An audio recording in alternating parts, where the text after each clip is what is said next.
Hi hello ചങ്ങായിമാരെ, എന്താ വർത്താനം? ഞാനേ പണ്ട് കുറച്ച് സ്ഥലങ്ങളൊക്കെ വാങ്ങിയിട്ടീനി. അപ്പോൾ അതൊക്കെ കാണാൻ വേണ്ടി ഇങ്ങനെ ഇറങ്ങിയതേനി.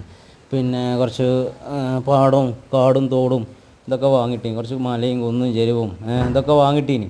അപ്പോൾ അതൊക്കെ കാണാൻ വേണ്ടി ഇങ്ങനെ ഇറങ്ങിയതേനി. അപ്പോൾ ഇങ്ങനെ കണ്ടുകൊണ്ട് ഇങ്ങനെ എടുക്കുന്ന ഇടയിൽ എനിക്കൊരു ഐഡിയ, പെട്ടെന്നൊരു ഐഡിയ വന്നു. എന്ത് ഗിവ് അവേ വെച്ചാലോ?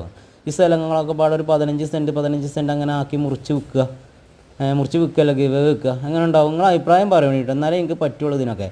എന്തായാലും പിന്നെ സ്ഥലങ്ങളൊക്കെ അടിപൊളിയായിട്ട് ഇപ്പം മഴയൊക്കെ പെയ്താണ്, നല്ല പച്ചപ്പും കാര്യങ്ങളൊക്കെ അടിപൊളിയായിട്ട് എടുത്ത് സെറ്റായിക്കണ്, ഒരു രക്ഷയില്ല. എന്തായാലും ആ മുന്നിൽ കാണുന്ന സ്ഥലം ഉണ്ടാവില്ല കേട്ടോ, ഞാൻ വിറ്റിക്കണേ. അത് എന്താ വെച്ചാൽ വിൽക്കാൻ കുറച്ച് കാര്യങ്ങളുണ്ട്, അപ്പോൾ പിന്നെ ഞാൻ വിറ്റ്. എന്തായാലും ഇപ്പോൾ വിൽക്കണ്ടില്ലെങ്കിൽ തോന്നുന്നുണ്ട് എന്തായാലും കണ്ടിട്ട്. നല്ല രസം, നല്ല അടിപൊളി സ്ഥലം. ഏതായാലും ഈ മരം ഏതാ നിങ്ങൾക്ക് മനസ്സിലായത്? നല്ല അടിപൊളി മണമാണ് ഈ മരത്തിന്, നല്ല രസമുള്ള മണം. അപ്പോൾ എന്തായാലും ഈ മരം നിങ്ങൾക്ക് അറിയാമെന്നുണ്ടെങ്കിൽ കമൻറ്റ് ഇടുവാണ് കേട്ടോ. അപ്പോൾ എന്തായാലും ഞാൻ എൻ്റെ സ്ഥലങ്ങളൊക്കെ ഇതൊക്കെ എൻ്റെ സ്ഥലമാണ്, ഈ കോട മൂടിയതൊക്കെ അതൊക്കെ എൻ്റെ സ്ഥലം തന്നെ കേട്ടോ. അപ്പോൾ എന്തായാലും നിങ്ങൾ കമൻറ്റ് ഇടുകൊണ്ട് എന്തായാലും ചെയ്യേണ്ട കാര്യം എന്താ വെച്ച് കഴിഞ്ഞാൽ സബ്സ്ക്രൈബ് ചെയ്യുക, കമൻറ്റ് ഇടുക, ലൈക്ക് ഇടുക, ഷെയർ ഇടുക, ബട്ടൺ എന്താ ഉള്ളത് ഒക്കെ ചെയ്ത് ബെല്ലൈക്കണും ഒക്കെ ചെയ്തോളി.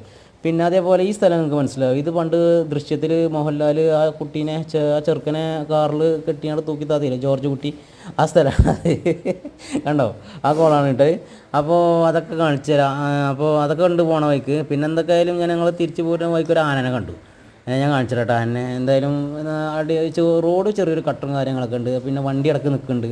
അപ്പോൾ അങ്ങനത്തെ പ്രശ്നങ്ങളും കാര്യങ്ങളും. എന്നാലും ഞങ്ങളിങ്ങനെ പോവുകയാണ്, നേരെ പോവുകയാണ്, വണ്ടി വിട്ട് അങ്ങനെ പോവുകയാണ്. എന്തായാലും കണ്ടോ ആന കണ്ടങ്ങൾ അത് നോക്കോണ്ടി, നിങ്ങൾ ഞാൻ ഒന്ന് റിവെൻ്റ് അടിച്ച് നോക്കോണ്ടി, നല്ല രസമുണ്ട്. അന്യം കാണാൻ നല്ല രസമുണ്ട്. എന്തായാലും തിരിച്ച് ഞങ്ങൾ എന്തായാലും പോകുന്നു. എന്തായാലും അടിപൊളി റോഡ്, ഉഷാറ്, കുഴപ്പമൊന്നുമില്ല. ഈ റോഡൊന്നും ഉണ്ടാവില്ല കേട്ടോ. എന്തായാലും പിന്നെ പോരുന്ന വഴിക്ക് ഞങ്ങൾ വേറെ അടിപൊളി സാധനത്തിനെ കണ്ടു. അത് നോക്കി, എന്താ രസം കാണാൻ, അടിപൊളി ഒരു കുതിര. ഇതൊക്കെ എവിടുന്ന് ആരങ്ങൾക്ക് ഇതൊക്കെ ഇങ്ങനെയൊക്കെ കാണിച്ചു തരിക, നല്ല രസമുള്ള കാഴ്ചകളല്ലേ. എന്തായാലും നോക്കി നിങ്ങൾ ഏതായാലും കേട്ടോ. എന്തായാലും ഉഷാറായിട്ടിരിക്കും, എന്തായാലും അടിപൊളിയായിട്ടിരിക്കും. പിന്നെ ഉഷാറാവട്ടെ എല്ലാവർക്കും കേട്ടോ.